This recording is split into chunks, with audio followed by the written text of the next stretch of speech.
Hey everybody, this is Hut Wiggly. I wanted to talk to you today about the Polish P-64. This is a Polish military or police surplus gun. This particular one was made in 1977. I have added aftermarket grips. These are available from a seller on eBay called Polish Iron. Polish Iron also sells these extended magazine releases for the heel release. It's a good view of it right there, I guess. One of the things that when I started looking into this gun, I was really interested in this gun because I own a Walther PPK, and I really like the holsters that I have for my PPK, and I was reading that these use the same holsters, essentially. Every holster that I can use for my Walther PPK, I can use for this, and that's true. Let me bring out my Walther PPK. This is actually a Walther PPK-S that is chambered in 22 LR. This one has a 10 round magazine capacity. The P-64 I have here has a 6 round magazine capacity. So here is my Walther PPK holster, and you can see the P-64 fits in there nice and snug, doesn't wobble around, and I can also fit my PPK in there. So this PPK is more of a range toy. I do shoot it competitively. I don't really carry it, don't really use it for defense or anything, but it's a cool little, I mean, it's James Bond. I mean, that's why I bought it. It's James Bond. It's in a caliber that's inexpensive to shoot, so I shoot it a lot at the range. I shoot it competitively against people with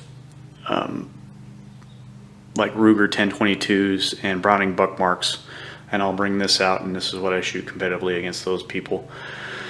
Not real competitive, but it's fun to shoot, and it turns heads at the range when I shoot it competitively. But I like this Polish P-64. It's in a chambering that's a little more suitable for carry and defense. The 9mm Makarov, 9x18 Makarov, whatever you want to call it. If you buy a Walther PPK chambered in .380, I think it has a 8 round magazine capacity, so it holds 2 more rounds than your Polish P-64. The Polish P-83 holds 8 rounds. A little different gun, but and there's not a lot of aftermarket support for the P-83 yet, so that's why I opted for this one. So I like it. It's a cool little gun. One of the things, though, that I read about, a lot of people want to compare the PPK. They want to say that the P-64 is basically a knockoff of the PPK, or a straight copy or a clone of the PPK. And I want to say it is and it isn't. There's enough going on internally in this gun to make it a different breed than the PPK, but there's enough going on similarly to make it seem, yeah, I can see why you'd say it's a PPK knockoff. So what I want to do real quick is, oh, before I do that, let me just show you the two magazines. This is the PPK magazine. This is the P-64 magazine. If you look, yeah, the PPK magazine is a little bit longer. It's like I said, in the .380 version, it does hold 8 rounds, so it's a little bit longer. This is the 22 LR version. It holds 10 rounds. You can see for the P-64, this is the P-64 magazine. It's got the little heel release clip right there. But there's not a lot more girth going on. It's not any wider than the 22 LR, and it's not any fatter than the 22 LR magazine, if you can see that. So I don't know why. Other than the fact that this mechanism is in the pistol grip for this heel release, this magazine release, I can't fathom why this grip just feels fatter this way to me than the PPK. To me, the PPK feels like you're like holding hands with like a really sexy girl, and this feels like you're kind of holding hands with a trailer trash girl. That's kind of how I like to compare it. Let me, I'm going to turn the camera off real quick, take a second, disassemble these guys, and show you the internals. Okay guys, I took a couple minutes and pulled these apart, field stripped them if you would. On the bottom here is the PPK, on the top here is the P-64. You can see this, the spring kind of serves two purposes. It holds the magazine release in place, so you can release the magazine by pulling it that way, but it also actuates the hammer. So it actually actuates the hammer, so I just took the tension off of it there. So the trigger guard is the takedown lever on both of these pistols. Now you can see this particular Walther PPK does not have the exposed, doesn't have the hole in the grip, so you can't see the magazine when you insert it with the grips off. So it's just solid metal through here. I haven't taken this apart. I assume there's a similar mechanism to this for the hammer in this pistol grip here. Looks like there's a pin that goes through it to release that tension.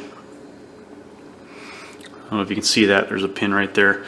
There's a little base pad right there. I'm guessing that's for the recoils, or the not the recoil, the hammer spring. You can see this trigger linkage, very similar in the PPK and in the P-64. You can see on this P-64, here is your internal slide release. There's no external slide release. There's no lever to release the slide. When the last round is fired on both these pistols, it locks the slide back, and then you have to pull the slide back to release it on a new magazine, on a fresh magazine. But you can see, I'll tip this over here, my recoil spring fell off there. You can see there's very similar, this internal slide stop is very similar. You have a very similar block that holds your slide in place. See that? I don't know if you can see that right there. This little block for the trigger guard. Very similar internals. Let me see that. Okay. Let me jump to the slide, the internals and the mechanisms on the slide here. You can see both of these, if you can see that or not, I'm trying to get it to focus right. The mechanism for the extractor is almost identical. It's a little bit wider, probably because it's a larger caliber round for the P-64, but they're very similar. The P-64 slide is just a little bit longer than the PPK. Internally, you can see the firing pins are located in different positions. I'm going to say that's due to the difference in caliber, and this is a rim fire caliber and this is a center fire caliber, so the firing pins are going to be in different positions. You can see both of these safeties, they function as decockers for the hammer. I like the PPKs is really tactile, really easy to operate. The P-64 is kind of stiff. Maybe I just need to work it in some. I don't know. I don't really carry it with the safety. I don't carry either one of these with the safety on generally. So, but you can see this particular P-64, I don't know if I mentioned earlier, was manufactured in 1977, according to that right there. You can see it. It says 1977. This PPK says it was made in Germany. I've had this maybe 5 years, so it was brand new when I bought it, so I've had it maybe 5 years. Now I have gone on the Wolf Springs website. I did order the hammer spring and the recoil spring. This is the 18-pound recoil spring, and this is the lightest hammer spring they make. It does a lot for the trigger. Not so much the double action. You can barely tell the difference in the double action trigger, but the single action trigger on this thing now is money. So I'm going to go ahead and reassemble these, and I'm going to finish off my little talking about this real quick. Hang on. Okay, got them back together. In conclusion, I guess I just want to say that there's a lot of talk about how this is a PPK knockoff, and my opinion is it is and it isn't.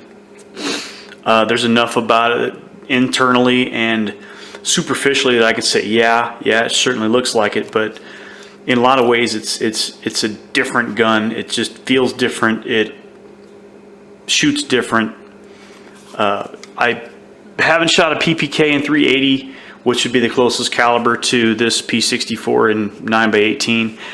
But I have shot this one extensively, and it just feels beautiful. It shoots beautiful when it works right. Like I said, this one's really finicky. This PPK is really finicky about ammo. So your mileage may vary. But this P-64, it's a nice carry caliber. It's fairly inexpensive. It's got a military surplus pedigree. I mean, police and soldiers carried this in Poland, so it's got that. I mean, it went through, you know, when they select a firearm for military service, they have a lot of testing that goes on, and this was the top contender. So it's got that going for it. So it's a pretty decent gun. So anyway, that's all I wanted to say. I heard a lot of comparisons online. I've read a lot of stuff people write about this P-64 being a Walther PPK knockoff, and I just wanted to show you guys so you can decide for yourselves. So anyway, thanks for watching. Talk to you later.